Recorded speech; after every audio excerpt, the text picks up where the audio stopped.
From childhood shaped by constant movement across India as part of a military family to leading global technology teams in the United States. Today's guest, Anant Gupta's journey is defined by adaptability and impact. With over 2 decades of experience in technology and strategy consulting, Anant has helped organizations navigate complexity, optimize resources, and drive performance at scale. His career spans influential roles at Infosys, Sapient, and Prolifix, where he is paired analytical rigor with empathy, collaboration, and deep commitment to developing future leaders. In this episode, we explore his journey and get his insights on leadership, strategy, and innovation in today's rapidly evolving business landscape. Hi, Anant. Hey Bharti, very good to be here. Thank you for coming and welcome to Son of Stories. So first of all, I want to appreciate that when I started this initiative, you were very few of the ones who came and congratulated me. So really thank you for that. Of course. And also I remember before COVID, we ran a summer program with kids, and Vikas, my husband, invited you to be a guest speaker, and you came without any hesitation. So you always are support, in those initiatives. So thank you so much again. Fantastic initiative and great for the community. Good Thank stuff. you. So Anand, I know I talked about your career journeys. We know you've done a really good in your career, and after talking to you, on phone for the pre-interview, I realized you have a lot of learnings and tools that everybody can actually utilize in their career. So we'll start off with few questions, if you don't mind. Sure. So the first question is: you grew up in a military family and moved frequently. How did you constantly starting over mold your adaptability and perspective on life? So yes, we did move a lot, right? So growing up, till I got to my high school, I probably moved around 10 different cities and more schools. I changed then the number of cities we lived in. So yes, adaptability was a big part of us growing up. And it's not just adapting to a different city, it is also about adapting academically sometimes, because sometimes we would get into a new city in the middle of the school year. So we are getting into the school has already been running for the first 2 months, so you're adapting to that. You're obviously adapting to making new friends, right? So you're losing all your old friends, you're getting into a new place, making new friends. You're also adapting to the new activities that are there, right? So not every place will have the same kind of events, activities, sports, all those other things that are going on. So yes, adaptability was a big part of it. For me, I think part of the blessing was that I have an elder brother who is only a year and a half older to me. So in that sense, I was always carrying my best friend with me everywhere I went. So adaptability becomes a little bit easier when you have somebody to lean on all the time. Somebody to play with, somebody to share ideas and all of that. And I think from that experience of changing and moving all the time, you also get a sense that one, you're a more keenly adaptable person, but also you realize that if you're not able to adapt, it's not the end of the world, because in another 2 years you'll be in a different city and you'll get another shot at it, right? So you kind of get that sense that not everything lasts forever, whether it's good or if it doesn't work, you'll move on and have another shot at it. Right, and I remember you told me you changed about 14 to 15 schools. That's true. Right, and finally you settled when you were in like 9th grade or 8th grade? Yeah, in my high school, 9th grade. Okay, and how was your mom's influence in your life? I remember talking to you about that. Talk to me about that. My mom's influence, just like any, I think everybody's has a big influence from their mother, but my personal thing is because a lot of times we were staying just with our mom, right? Either dad was there, posted somewhere in a field posting, so we were just me, my brother, and my mom. So that takes, I think, a little bit more grit, and she's kind of bringing us up in that time, and she's worried about dad, and so she has a lot going on in her mind, and then to kind of pass on the values to us and all that. Big influence, big influence. Seeing her manage everything, take care of everything, and I remember when my grandmom growing up, she was not keeping very well for many years. So we would always come to Delhi whenever we had a break. So her break was coming to Delhi and taking care of her mother-in-law. So she's taking care of us or the family, and then just every break she's getting, I think it was a tough life for her, and she didn't come from a military background herself. So she came in to this family, and then getting into this mode of constantly changing, packing, unpacking, and sometimes not being with her husband, and so I think she took a lot, but also she used to give very simple ideas and very simple values, right? And there are certain things that stuck with me. I think that helped me keep in good stead overall. Nice, nice. So, as an A plus student, you were very good in studies, chess champion, and multi sport athlete. What lessons did these experiences teach you about the strategy, patience, and performing under pressure? If you can talk about that. I think A plus students is very questionable. I think up till school days, I would agree with that. I was a good student up till school. College was a different story altogether. I have to say that the only sport I took even a little bit seriously was chess, right? And which I have something to show for, in terms of being the champion all 4 years of my college, and winning the BITS Open one of those years. So there's something to show. And even if you can call it a sport, I mean, I don't know, most people don't even call it a sport, but it definitely takes some rigor to get better at it. Rest of the sports, like I was saying, it is part of adapting to a new city, right? So if there is cricket going on somewhere, which is the most popular thing, you're playing cricket. If there is ping pong, if there is tennis, if there is, so you're basically trying to fit in. And you know how important for kids growing up is to fit into, their friends and the circle. So I think most sports I picked up because of that, and I was okay in most sports. I made it to the college teams and all that, but I never picked anything very seriously outside of chess. And playing at that level, when you talk about performance under pressure and all that. Especially like chess, you competed in. Chess, I competed. Remember you told me Boston competition? Yeah, that's the BITS Open Sports Meet. That's the intercollegiate competition I won. But rest of the sports, so yeah, chess. I think chess is all about preparation, right? It is not so much. It's all about preparation, strategy before the game, right? Very few things you're you're very focused, so that's pretty much all you're trying to do is to focus, but you're not trying to it's not so much of game time thing that you're doing. 99% is what happens before the game. Correct.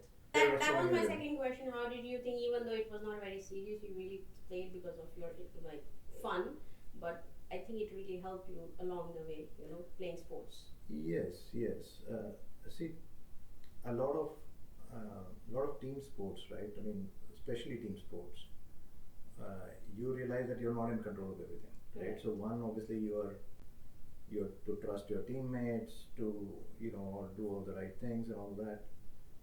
But probably most importantly, in team sports, you're always winning and losing as a team, right? So it's like, yeah, we lost, we won. You're not blaming anything on anyone. I think that sort of stuff helps you in other areas of life. But beyond that, I think it's at least I was just doing it for fun and for fitting in, right? Yeah. More than anything else, I think fitting in. Yeah, it was absolutely. You're picking up sport because you want to fit into that new environment. Yeah. Moving to the next question, over 2 decades in technology and leadership, which pivotal moments have most shaped your approach to leading teams? If you can talk me about that area, especially the Infosys influence. Pivotal moments, Infosys influence. So I think 9/11 as an incident, I would say, although it didn't personally impact me, I didn't lose any friends or family. but I lost my job because of 9/11. Okay. Right. Um, I had moved from Infosys to Sapient, Yeah. and then the first day of the project that I was assigned to, so a week into the new job, 9/11 happened, right? And eventually the whole organization lost a lot of projects, and eventually I was laid off. And unexpectedly, I was not expecting that. Um, and I called my Infosys leadership and I told them about the situation. They said, yeah, absolutely, come back. And I went back to Infosys. So I think the first lesson, which I would have probably learned over time, but it kind of gave me a little bit of an early realization, is to never burn bridges. Mm-hmm. Right. I think that's very, very important. Never ever burn bridges. And I think the rest has come over time, with people telling me a lot of different things. One thing I've realized, different discussions with people that I've either managed, led, is that your words matter, right?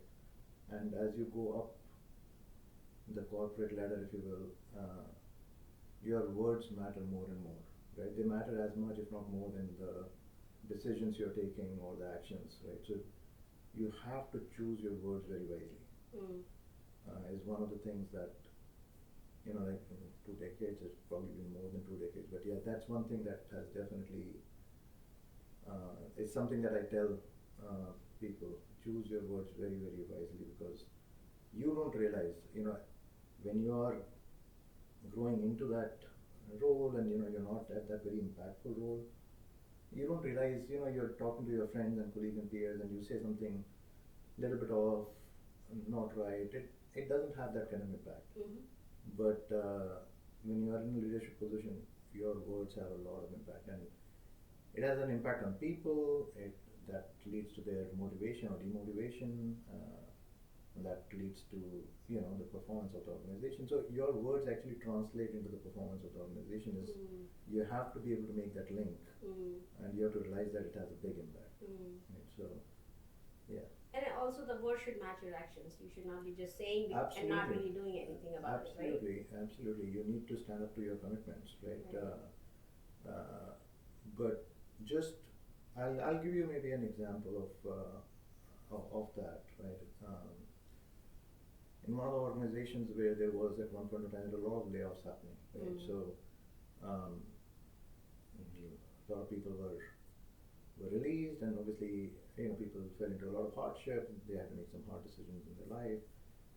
And I remember one of the leaders coming in with a bunch of us and talking about how the most important thing for an organization is to, or three most important, that's how he put it, I still remember.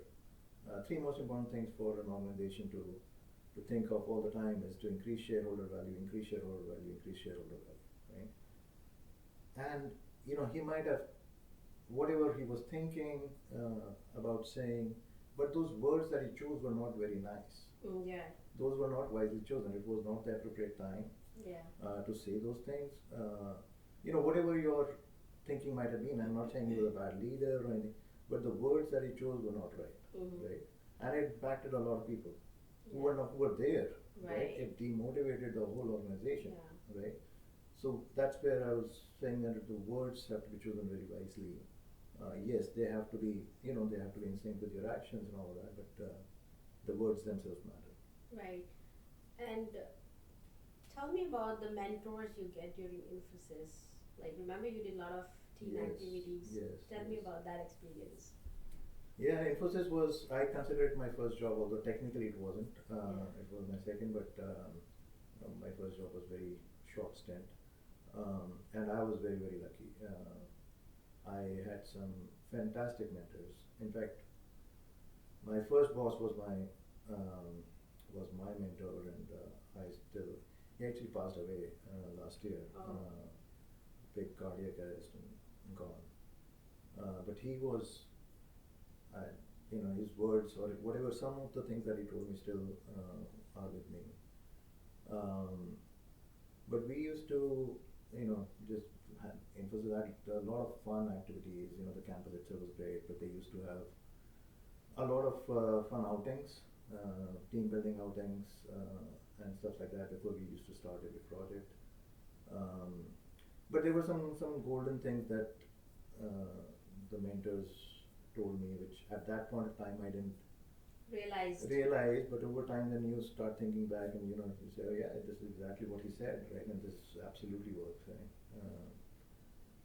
So a couple of them, if I were to mention, one thing this person, my first boss, he said was that your ideas never get implemented in any organization, right? And I was like, what the heck? You don't realize the impact. And he was kind of trying to explain, but you don't realize at that time, at that age, at that point in your career. But absolutely right. Your ideas will never get implemented. You have to make it somebody else's idea who's going to own it, and he's going to implement it, right? If he's going to implement your idea, it's going to be a half-hearted effort at best. Right. That will never be right, right? So there were those kind of golden nuggets that you carry. But those team activities used to be a lot of fun. Yeah, it helped you expose to a lot of things early on.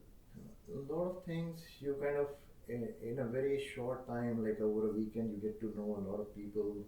I would strongly encourage those kind of things, because uh, big initiatives, big engagements, team camaraderie is very, very needed. Yeah. So yeah. Yeah, and I wanted to raise this point because we're going to talk about more topics. Whatever you learn during this phase actually help you even more. So we'll touch upon that later, especially the feedback section and all that. There was another pivotal moment during your career was when you were doing your MBA and working as a part-time in Prolifics. You had a tough year that year. So talk to me, how did you cope up, and like even in the company you were having a tough time dealing with other team members. So tell me about that. I think that time was all about survival. Yeah. I mean, more than anything else, Yeah. right? So when I joined, it was just the timing was uh, very interesting, because when I joined my MBA, the markets were at an all-time high, right? Everybody was doing exceptionally well, and including us, So there was never any concerns about, we might not do well, we might have to get into a layoff or anything like that. None of that, right? I got into my MBA, but it was definitely a liberal risk on my part, and one of the things that I've realized is uh, without risk you don't go anywhere, Right. So whatever that risk comes in different dimensions, in different aspects, but without risk is nothing, right? So I did take a risk because I was in an all travel job, right? And I told my organization that I'm not going to travel, right? Or you'll have to find me some local engagements. I was a traveling consultant at the moment, right? So it was a risk. I took it, and they gave me a little bit of an assurance that yeah, we'll try, but nobody's guaranteeing anything. Anyways, by the time I'm to graduate, the whole financial crisis has happened. Or during after 1 year, the whole financial crisis has happened. Right. I took about 3 years to do that, and that's when there was big challenges, because one, I started traveling for job as well. Job got very, very hectic, because now they have laid off quite a few people, and you can't take anything lightly. But more importantly, you're now covering up for other people who have been laid off as well. So very hectic job. Obviously, the MBA takes a toll in and of itself. I already had Arnav, who was 5 years at that time, and then I had Anya, or we had Anya in early 2009. So it was like a lot of things. So I don't know if I was even thinking about it. I think the best part that happened was that I was so busy that I was not thinking about anything. It was just survival mode, right? Just go from one thing to the other, one thing to the other. There's no, those 3 years, it wasn't like I had to sit down and think about where my life is going, what will happen, will I have any money left, or there was no time to think about any of that. Right. So I think sometimes just being so immersed also helps. You don't have to think about Right. any of the negativity. Yeah, and I think you told me there was a negative perception also created in the company because you were working part time because the time was such. And I think the best thing you did is just laying low and let it pass, and eventually you survived that time, right? Yeah, yeah. I think I didn't have any other choice. Okay. Um, the next question is, having led teams across geographies and functions, what qualities do you believe build genuine trust, and how have you seen this play out in your career? So I think firstly, the most important aspect of building trust is to let people acknowledge their mistakes, right, and acknowledge their weaknesses. Um, if people are able to do that in a non-consequential environment, right, meaning they're not going to fear, they don't have to fear any repercussions of it, right? Then I think that's the basis of any trust building. Psychological safety. Yeah, psychological safety, and and I think you can only do that if you are kind of practicing that yourself. Mm-hmm. So if there's anything, I think that's the most important thing. Just making sure that people do not have a fear of acknowledging their weaknesses, do not have a fear of acknowledging mistakes, and you put yourself out there. Make yourself a little bit vulnerable, if you will. Right. I think that's one part of it. Secondly, I think you have to be honest, right? You have to make sure that people understand that you're not going to just bluff, right? That does not work in a. It can work in a very short time, time, but overall it does not.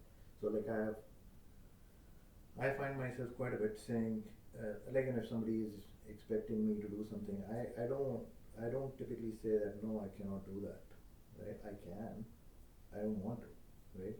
So you have to sometimes expose your cards, if you will, right? That while you can do it, you don't want to, or it's not going to be fair, right? Right. So if you just keep saying no, I can't do this, I can't do that, I think they know that you're just you're play acting, right? Right. It's not. So I think you have to kind of be very truthful, very honest, and somewhere somebody will get hurt because of that. But you can't be a people pleaser, right? You have to take the decision, like, take the decision, be just very honest about it. honest and objective about things. And what was refreshing to see in your story, like you talked about this guy who worked for you and his brother passed away, and how human connection was actually played out a bigger role, which I don't see much in the corporate world. If you can give me that example.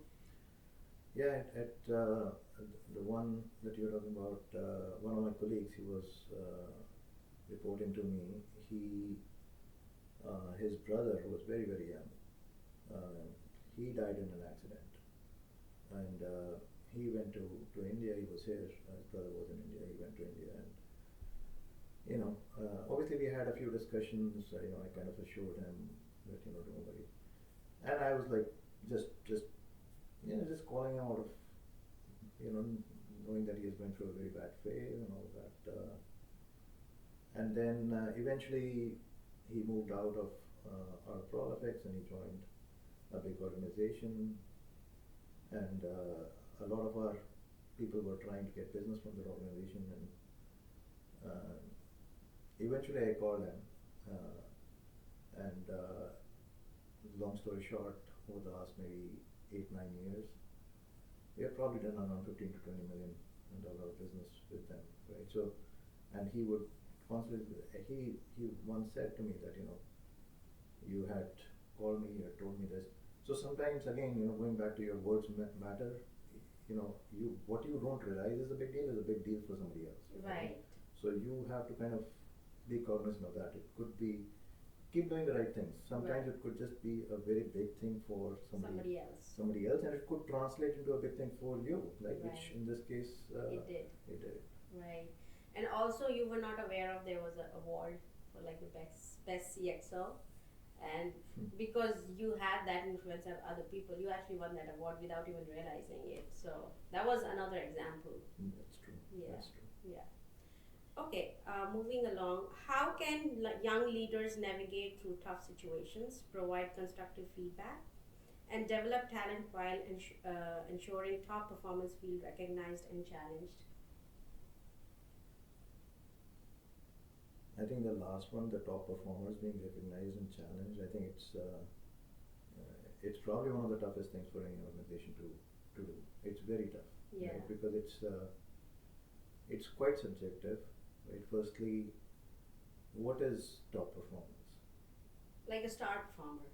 Right, right. But that's what I'm saying, that what is star performance, right? Because performance cannot always be codified, right? Meaning sales is easy, right? Okay, top salesperson is the one who has sold the most, right? Right.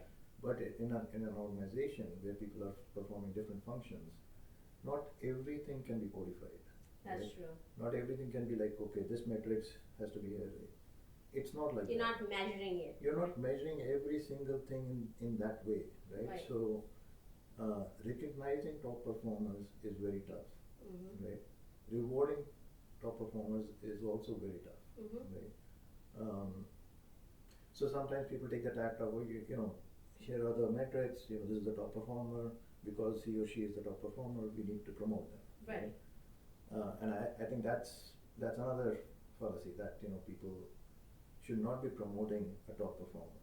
There should be other ways of recognizing.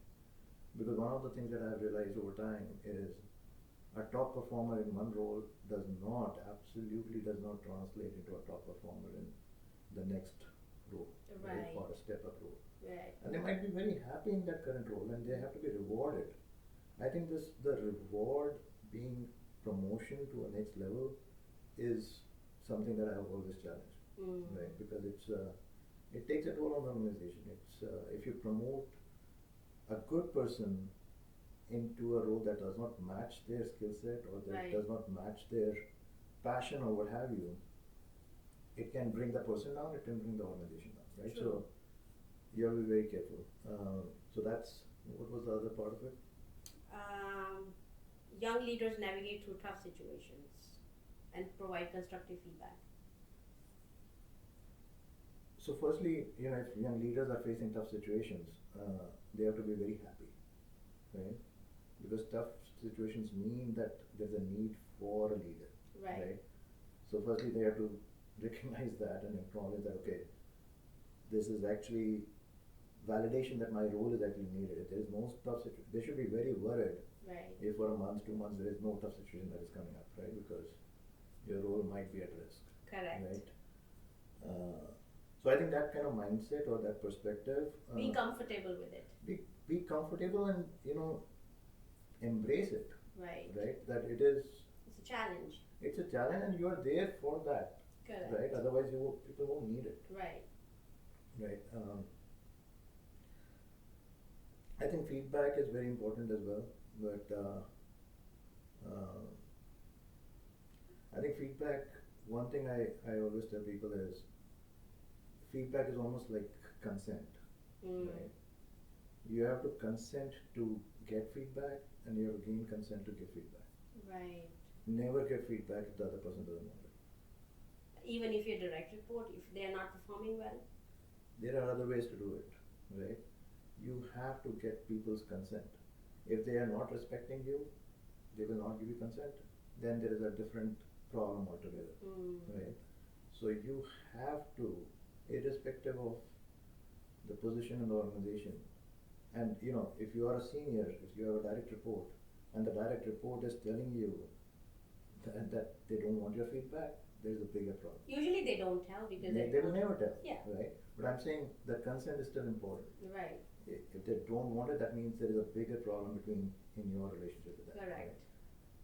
But see, people only accept feedback when they trust you Right. and they respect you. Correct. Right? Otherwise, the feedback has no meaning, right? Yeah. I'm giving you feedback. I'm not you don't- changing, right? You're not trusting me. You're not respecting me. Means nothing to you. Correct. Right? It's a waste of everybody's time. In fact, lead to more distrust. Correct. Right. So feedback, I think it's one is consent. The other thing is it has to be current. Right. It cannot be you did something last year, I didn't like it. Yeah, you're giving at the time of performance review. Oh yeah. Right? Yeah. People do that all the time. At the time of performance review, you didn't do this right 6 months back, right? Why are you telling me now? Yeah, right? you will give a chance to improve, right, to the other person. Yeah. So I think those are two very important things. Consent is very important in and it has to be current. And one thing I really like when you said, especially with the peers, don't give feedback because sometimes it can go negative. Remember, you told me never that. give feedback without consent. Consent, right? Consent is if they want your feedback, they consent to your feedback, then absolutely give it. Right. And another thing, like during the regarding the tough situations, I think you yourself don't panic in tough situations, and that is something which really played a big role and helped you throughout. And I really like when you said, I appreciate people who don't create panic and stay calm. They are to be rewarded. They should be rewarded and appreciated too. Yeah. I think a lot of times, because panic situations create a lot of visibility, right? So somebody who is handling a situation that is panicky, they get a lot of visibility, right? And sometimes people think they are doing a great job, right? But you have to really think about what people are doing to avoid getting into that situation, right? And recognize and reward them as well, right? So it's not always that, right? It's not always somebody who is handling a chaotic situation that is always to be recognized. I mean, they need to be, but others as well. I think me not panicking, I think I sometimes don't understand the gravity of the situation, so I don't panic. But I think it's also to some extent, what you can and can't control, right? Right. But yeah, I think I don't know, maybe it's partly because of how I grew up. You're talking about my mom's influence. So maybe I can relate this to some of what, actually my mom and, like every time I used to travel, right, few things used to happen, right? One, my mom would cry, right? When you go back to India? No, wherever I would travel, even within India, going out to Delhi to somewhere, she gets emotional. Yeah. So she would say, of all the things that she could say, all she would say is, don't do anything wrong. Okay. And you know what is wrong. Okay. And she would leave it at that, right? And my dad would say, don't take any stress. Okay. Right. 90% of the things that people stress about don't happen. Right. That's pretty much all I could remember of all the, whether they're dropping me at the train station or the airport or wherever, right? I mean, that's pretty much what used to happen. So I think that's a very, simple code of life in that sense that she's not telling me what to do, right? Which adds work. Right. She's telling me what not to do, which takes away work from your plate. Right. And somebody saying don't take stress. So I think it's those things help. Right. I mean, whatever values they give you now, you've been subconsciously using them in your work as well. So pretty good. So what's your current role at Prolifics? If you can talk to me first about that, and then I'll move to the next question. So currently I'm leading the North America business, which is US and Canada.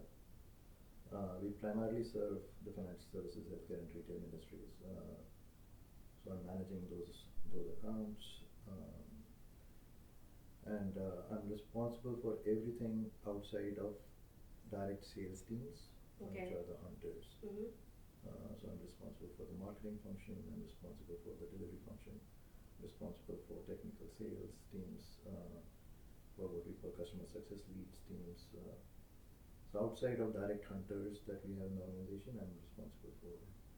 So even though your title is Chief Operating Officer, but you're doing much more than that, right?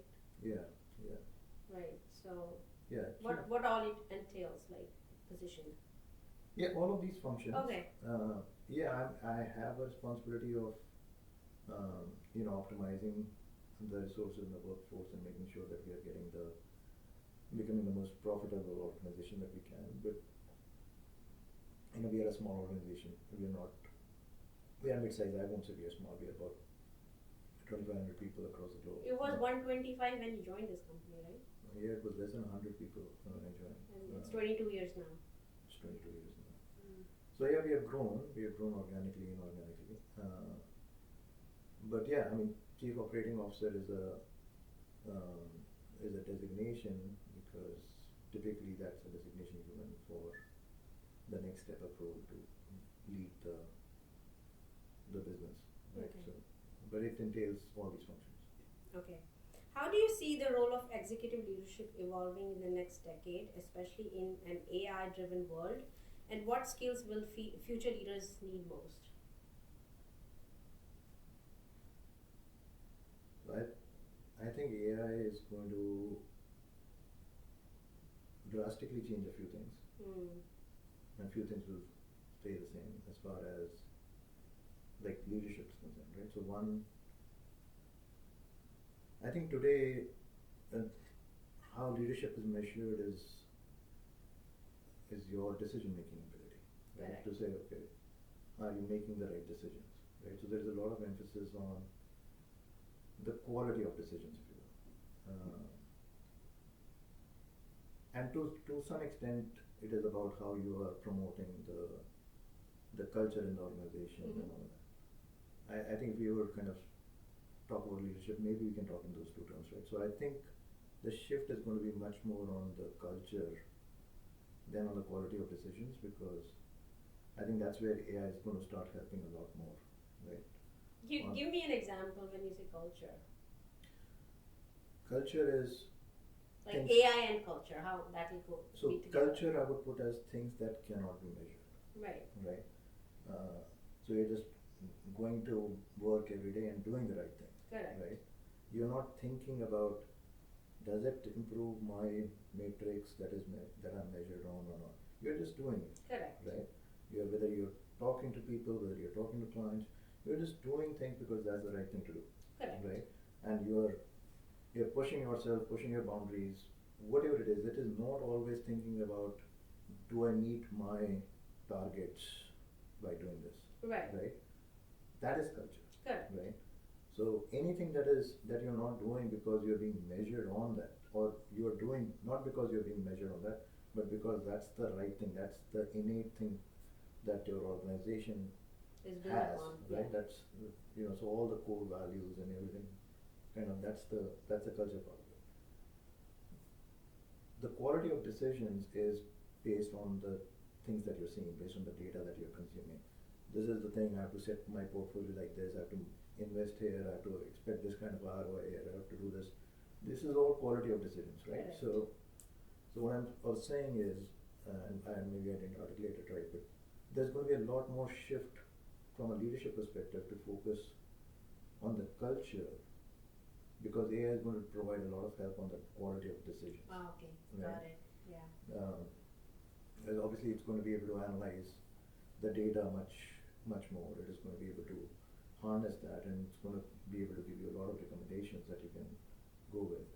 But AI is not going to do anything from a culture perspective, right? Or at least I don't think. Right. So that's where I think there is going to be much more of a shift.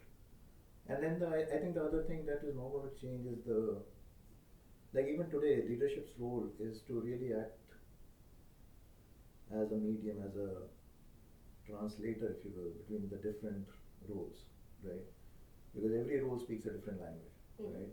HR speaks a different language, marketing speaks a different language, finance speaks a different language. It is for the leadership to make sure everybody understands that ultimately they are doing things to move the organization in the direction that they want to, right?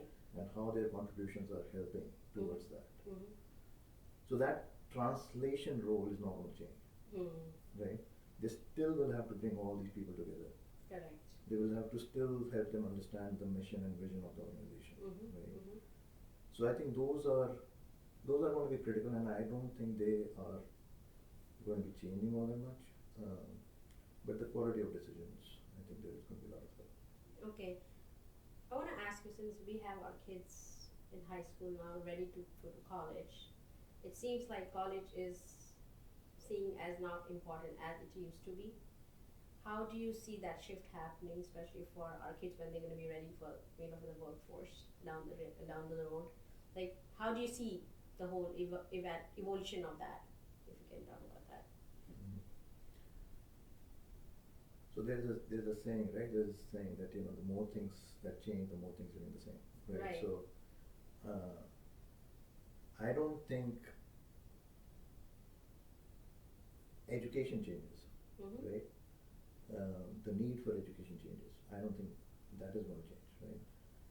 Whether they're getting it from a different means and then college, that's possible. Mm-hmm. I don't think we are at a state of that just yet, Yet. right? Mm. This is all my personal opinion, right? So, Right. um, I think college is still important. I think organizations still value a college degree. Uh, Everybody is talking about skills are more important than a college degree. That is absolutely true, right? But we are in if you look at what gives you the better odds, right? Mm. Ultimately, that's all we can do, right? Give our kids the best odds possible, right? Correct. And then leave it up to them, right? Every kid is going to find their own path. So what are the best odds, right? So if you think of it in from that perspective, for your kid to get the best skills, what are the best odds is to be in college, College, yeah. right? Rather than say that, oh, he's going to do something in 4 years and will get better skills. He can, and some number of kids will, but what will be the better odds? Better odds will be that he has in a structured program in college for him to get the best skills, right? So both things are true. Skills are more important than college degree is also true, right? The best odds of getting those skills in a college is also true, right? So, So I it think is a better investment. Like, we should not be worried that. it gives your kids the best odds of gaining those skills which are important for the industry, Right. And then there are going to be industries that are going to value that degree, right? See, the degree comes in. There are 20 kids, right? You are really not sure who is better, as they say, उन्नीस बीस का फर्क है, right? Correct. They're all kind of looking the same. Oh, this guy has a college degree, this guy does not, right? Who will you promote? Definitely with a college degree. The college degree, Yeah. right? So you're going to put some, you're going to get some edge Right. because most kids look the same. I mean, today, if I see, 100 resumes, right? Firstly, because of ChatGPT and AI, every resume looks the same, Correct. right? Yeah. So then you have to base it on something tangible, Right. something that you can touch and feel. Right. I can touch and feel in a college degree. Right. Okay. So move it, right? So I think from that perspective, It is important. Yeah, because remember you were saying some companies have now started hiring high schoolers directly from the school. yeah, It is happening it now, is right? happening. It is happening. So that's why I feel like everybody started thinking like, oh, do we really need to spend so much money on college? But you're right. I think it is what happening. college I think, can give, a yeah. high schooler will not be exposed without a college. See what Otherwise, happens. I agree. I think what happens is there is a lot of anecdotes that go around, right? Because one company said this. Oh, we have started hiring, right? right. Now, because that is kind of different from the rest, it gets a lot of press, Right. right? So now everybody's thinking, oh, is this happening? But if you talk to 1,000 companies, probably 5 of them are going to say this, Right. right? The rest are still hiring from colleges. Right. So I think it's very tricky to get caught up into this anecdotal Mindset. right? Yeah. So Sometimes it's blown out of proportion also. Yeah. it is. I mean, today I think it's still best to invest in a college degree. It's possible that 5 years, 10 years from now, it's not Might so not much. be that important. Maybe The there's some other way to. The other teach thing them. other thing to note is who are the people hiring, right? Right. People who are hiring are people with college degrees, Correct. right? So there will come a time where people who are hiring are without college degrees. Right. Then I think all the edge is taken off, Mm-hmm. right? Mm-hmm. But so far that's what is happening. Now there could be some very forward-looking people and organizations that are saying, I know I have a college degree, but it doesn't count for much. Let me go. But by and large, the only thing we should be thinking of is what gives us our kids the best odds. Correct. Correct. Um, Another thing I think you mentioned that how you keep yourself up to date about the new trends and technologies, like going to these conferences. So if you can highlight the importance of it in your current, for yourself and to others. I think it's less and less important now. Oh, really? Yeah. Attending conferences is all about networking. It's Okay. not for you to. Gain knowledge. No, I don't think it's for you to gain knowledge, because there is no asymmetry of knowledge left, right? When you want to learn technology, put it on ChatGPT, you'll get a full article, you can read it. The knowledge is, earlier there used to be a big asymmetry of knowledge, right? I mean, Mm-hmm. you don't have access to what I have access to, or vice versa. I don't think that is the case. Conferences are important just because of the networking opportunity that it provides. Mm-hmm. And yes, you might get, see, so it's just like college, right? I mean, you're going to conference, the knowledge is kind of coming to you, right? Right. You're not making an effort to kind of. So the fact that you don't normally make an effort to gain that knowledge is what is the differentiating factor, or is the thing that why a conference is important, because there you're not making as much of an effort. You are just consuming what is coming to you. We are actually at the last question. What advice would you give to someone striving to build a meaningful career while staying true to their values? Firstly, find a mentor. Hmm. Right? Seek out a mentor. If somebody is starting, I think it's really, really important, right? And sometimes people are waiting that, okay, some mentor will come. No, you want to seek out a mentor, right? Somebody you trust, somebody you respect. Call it out. Tell them you want them to act as their mentor, right?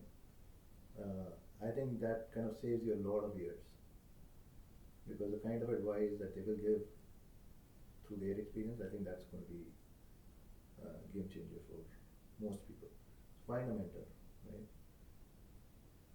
And what you're saying, while keeping your values, I think I would say you can only grow if you keep your values, right? So I don't think it's there's any contradiction there. If you don't keep your values, I don't think you will grow. I think you don't, because then you will be trying to be somebody you're not, right? Right. And that is a recipe for disaster more often than not. And you will always find some such stories that are, but if you stay true to your values, I think that's the best odds of winning. Right, right. Then, Yeah. Thank you, Anand. This was very insightful. thank you. And when I had the phone conversation with you, I told Vikas how knowledgeable you are. Oh. I was like a student listening to you that time, and I thought about all the points that you shared with me even then. So thank you so much. And I think you should be a mentor. You should start a mentorship program, because I think you will really help a lot of students and young people in the workforce. So please think about that. You're too kind. Thank you. Yeah, and so it was lovely talking to you. Thank Same you. here, Bharti.